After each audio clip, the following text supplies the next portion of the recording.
So the legal fate of a celebrated American general is now resting at the very top of the Justice Department. David Petraeus, the former director of the CIA who previously led the surge in Iraq, is accused of giving classified information to his mistress while she was writing his biography.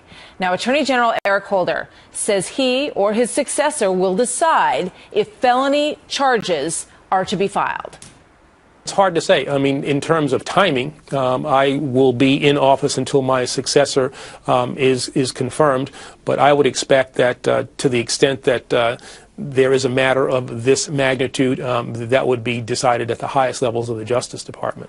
Well, there you go. Judge Andrew Napolitano is our Fox News senior judicial analyst. Judge, welcome. What do you think about this? Well, the highest levels of the Justice Department is the person you just ran. It's Eric Holder himself. I think he's probably irritated that this was leaked to the New York Times, and he wanted to be able to make the decision without any public pressure. But obviously, a decision of this magnitude to prosecute someone of General Petraeus' standing could only be made by the Attorney General himself or even the President. Now, on the propriety of the prosecution, there were 3 levels of national security clearance. David Petraeus had the highest level. We don't know what these documents are. We don't know how secure they were. We also know that Mrs. Broadwell, his friend, mistress, whatever you want to call her, had her own level of national security clearance. But we do know this. For 600 years, the definition in England and the U.S. of crime had an element of harm. If you don't harm anybody, there's no crime. If there's no harm here, if the documents were given from one person with a security clearance to another, both American patriots, neither going to reveal those documents to someone that would harm Americans or American interests. No harm, no foul. Why prosecute him?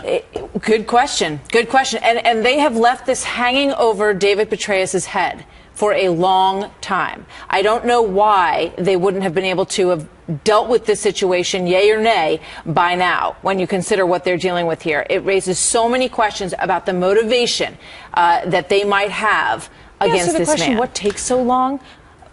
This is 2 years, I think, at least, right? Which documents did he give to her, and did it breach any crime? It makes you wonder if, as Senator Feinstein just intimated, they are not drawing this out for some inappropriate purpose. And quite frankly, those of us who watch this for a living, like I, did not even know this was happening until this was leaked to the New York Times. Who leaked it to the Times? And why was it leaked to the Times? And why is it coming out now when we are within weeks of one Attorney General leaving and a new one coming in? A lot of questions here. Yes. Judge, thank you very much. You're welcome. Good to have you here. Meanwhile.